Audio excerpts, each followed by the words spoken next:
Hello everyone, my name is Akash Borse and I represent this organization called as Faber Infinite Consulting.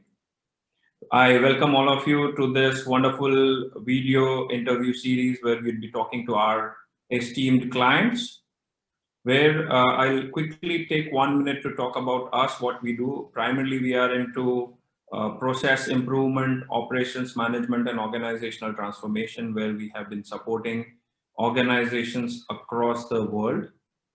Today, we have with us a young industry leader, Mr. Vijayvargiya, uh, from 260 Brands Africa. So I welcome Gaurav, Mr. Vijayvargiya. How are you today? Great. Well, thank you, Akash. How are you doing? Good, wonderful. So I also take this opportunity to welcome all our audience from across the globe who would be joining this interview series. On behalf of Team Faber Infinite, I again welcome Mr. Gaurav Vijayvargiya. We'll be talking to him to get his views on the journey so far. Let me take a moment to quickly introduce him to our audience. So Gaurav has studied and worked across 4 different continents, and Gaurav brings together a global perspective on advancement in supply chain functions, primarily in the emerging markets. So that's where he has invested a lot of efforts to set up and to build this wonderful operations in Africa. He's a detailed-oriented person. As far as I know him, we have worked closely together in the past as well. He's constantly curious to learn and simultaneously work on different concepts and implement them in the industries and function that he is associated with. He enjoys abstract discussion while welcoming new ideas to continuously improve the current situation. Currently, he is serving as the CEO of 260 Brands Africa. So welcome, Gaurav, once again. Thank you, Akash. I will straight jump onto the discussion that we intend to have today. So primarily, we have a subscriber base of more than 20,000 plus readers and audience across different countries. Our audience would be keen to know more about 260 Brands Africa and your journey so far. Sure. Well, thanks, Akash. So 260 Brands Africa is a 20-plus-year-old organization headquartered here in Lusaka, Zambia. So we manufacture, market, and distribute high-quality consumer products that are inspired by local tastes and made primarily from locally sourced ingredients that enable Africa's people to have a good life. So we were founded with a single ambitious objective, and that was to offer these reasonably priced products, which are at this stage completely nutritious, and also at the same time to create a socially conscious business that would contribute to ending all forms of malnutrition and support sustainable agriculture wherever our business has a presence. And the 2 main value chains that we currently operate in are soybean and maize, through which we make dry consumer foods, such as Golden Goodness Tasty Soy Pieces, which are meat alternatives. For those Indian readers or Indian sort of viewers that we have, this is basically soya buddy, as they say in India. So it's 100% vegan, it's vegetarian, and very rich in protein, low in fiber. We also, with soy, produce powdered beverages, instant powdered beverages, where you simply just add water, shake, and it's ready to drink.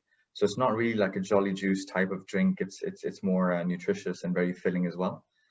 Also with soy, we produce corn soy blends, which are porridges used for school feeding programs, also sold in leading supermarkets across the country. On the maize side, we basically have maize that's sourced again from smallholder farmers. We source both provitamin A, which is orange maize. It's non-GMO, it's biofortified with vitamin A, and white maize as well. And with that maize, we mill it and then further use the grits and the sort of flour to produce various snacks. It's used in our instant beverages. It's also used in our porridges and also used to support breweries that are making maize-based beers.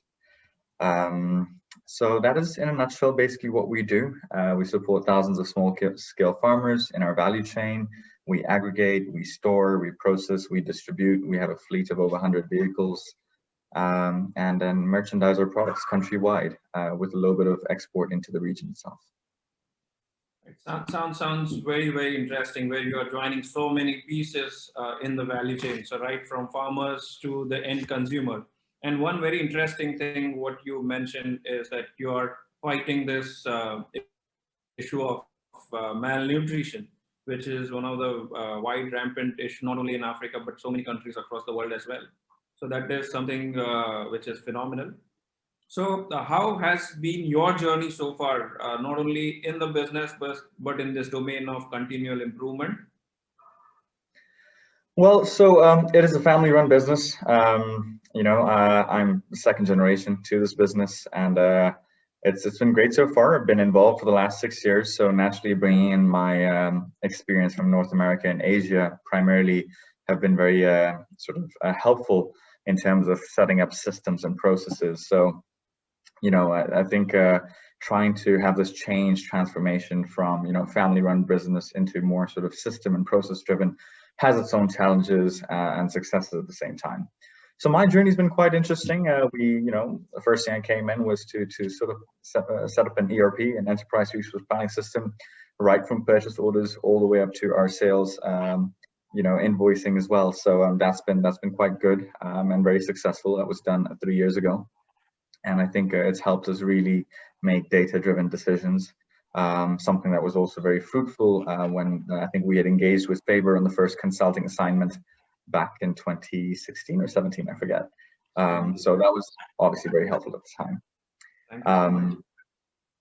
And then besides that, I think, getting a lot of support from external DFIs out there with grants, given our impact-driven initiatives that we have with smallholder farmers, has really sort of helps us sort of expand our horizons in terms of what we can do in our value chain. So we weren't always sort of a company that supported smallholder farmers, to be very transparent. I think this only started about 4 years ago, and the journey since then has been fantastic, and we've been able to support more and more farmers, not just soybean, and also on the pro-vitamin A maize production. Right, wonderful, wonderful. So moving ahead into this discussion, Gaurav, as we understand that every industry has its own challenges, what are the particular or peculiar challenges to your industry? So I think given that we're playing with a staple crop, which is maize, used in what we call nshima, which is the Zambian staple. For those in East Africa, posho, gali, those in Southern Africa, sadza, pap, that's basically what nshima is. Given that it's the most widely produced crop in the country, it is politically sort of affected as well, and that naturally impacts our pricing because it is the main raw ingredient into the snacks industry. So that's obviously one thing that sort of creates a challenge for us. Storage has always been a big challenge as well. Fortunately, last year we had set up storage for 16,000 metric tons of commodity and grain storage, stainless steel silos, which has enabled us to also, again, make sure that we're able to store crops right after harvest to make sure that, we're getting a better price for the product that we're sourcing, naturally to help us over time as, prices increase closer to the time before it gets, harvested again the following year. So those have been some of the challenges. And I think that I'd say soybean is, a crop, at least in Zambia, actually I'd say globally, it is a crop that's driven by export parity. So, there's a huge sort of impact on pricing depending on, production yields in South America, North America, and demand that's also, driven in China being the largest consumer of soybean. So those external sort of economic factors also impact our pricing in the country, which inevitably impacts our pricing for, the locally nutritious products that we make. So those are some challenges that we face, but fortunately we have set up storage to help us mitigate those challenges. In maize, we've got pricing mechanisms with farmers and our offtake buyers to help us again make sure that the volatility doesn't impact us in a negative manner. Right, interesting. So there are like so many external factors which will lead to so many changes that you'll have to do in your operations and strategy as well. So I can completely understand. And when it comes to today's scenario, everybody is talking about this COVID pandemic situation.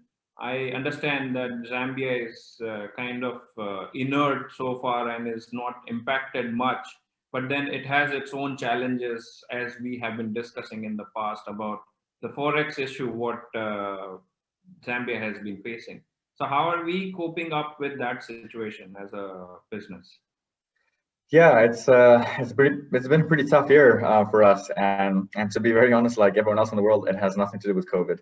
Um, the forex depreciation has been tough just because of, I guess, sort of macroeconomic policy that's been out there. I don't want to really speak towards political sort of strategies that have been put in place, but with respect to us dealing with it, I think our strength, given the fact that we manage an end-to-end value chain, really helps us control costs along the way from farm all the way up to shelf.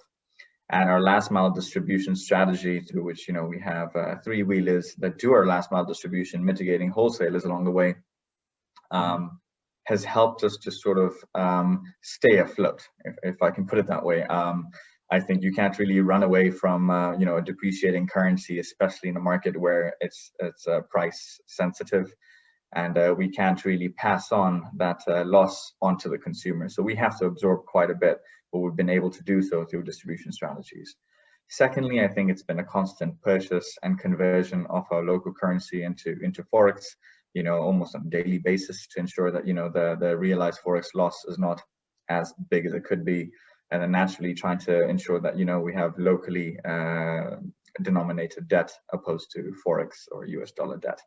So I think those are some of the things that we've leveraged to help us sort of sustain this year. We have in the past seen, depreciation greater than 40%. So it's not completely new to us, but it's been many years and compiled with the pandemic naturally, because even though our industry hasn't been affected, there are other industries in Zambia that have been, and with schools being closed, that has impacted the sort of demand that's been there. So these are some of the things with the Forex and the sort of COVID situation that we've had to deal with, but fortunately I can say we've stayed afloat, haven't laid off a single person, almost doubled our processing capacity, I must say, just to again stay afloat.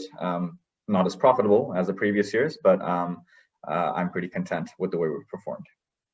Of course, I'm sure you would be, yeah, right. When you said that the production capacity has already been doubled, so that's a wonderful news as well. So going ahead, how do you intend to look at not only this phase, but in the next year in terms of productivity improvement and profitability improvement?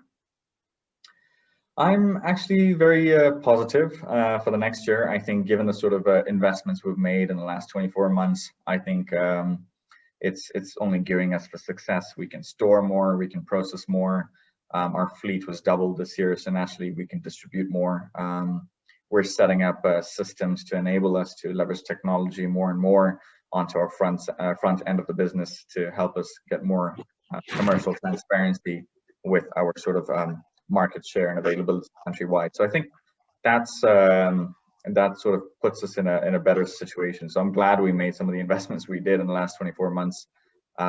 So I think from a profitability perspective, I do see us becoming stronger as we move forward.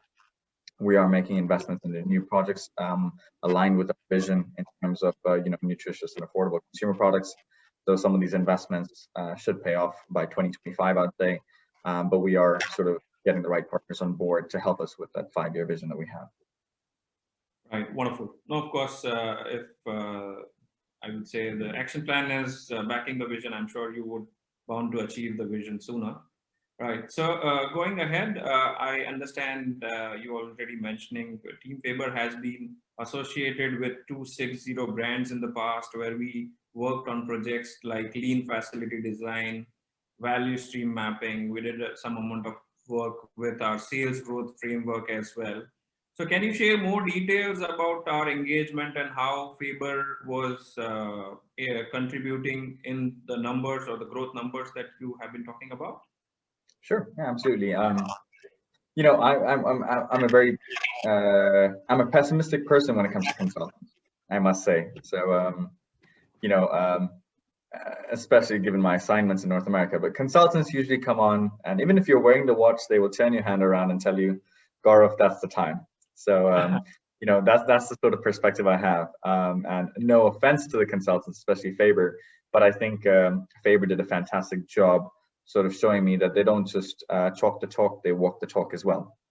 And I think that's the sort of experience we've had. So the initial sort of assignment that we worked on together, your team had come down to Zambia to support us on, was the relocation of our factory.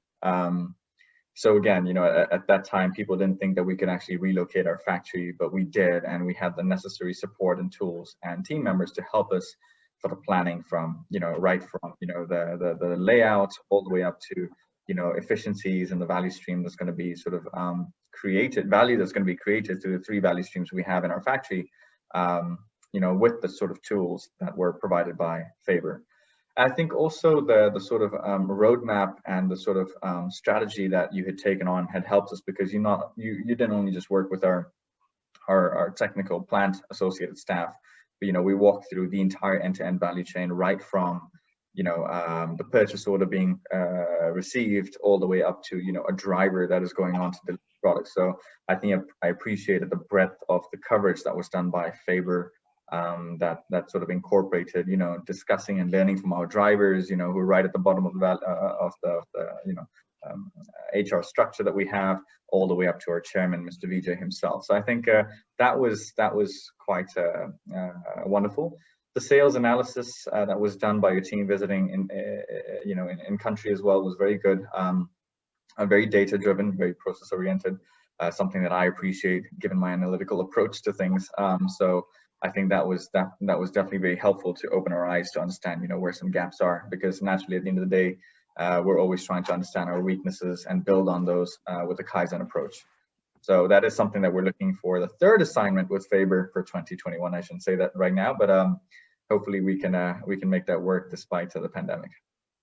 Sure. I'm very, very glad you mentioned all of that. Thank you so much for those kind words. And I completely understand that there are so many jokes around the consulting fraternity, one being the one that, yeah. No offense, eh? I'm completely fine. In fact, I typically start any of my conversation with that joke itself. So that is which differentiates us. We primarily work on the real field. So whether that is a shop floor or whether that is a sales field. So I am very glad you mentioned all of the work that was done. So thank you so much for those kind words. I'm very happy that we connected today. And I look forward to working with you and your team in the coming years, as you mentioned. So thank you once again for your time. I understand that we have been running against time, and this is something that you made out of your busy schedule. So thank you so much again for that. And once again, I thank the audience and Mr. Gaurav Vijayvargiya and the 260 Brands Africa for this wonderful discussion that we have had. And I'm sure we will come out stronger in time to come, and we'll connect in the future. Thank you so much. Thank you for the opportunity. All the best.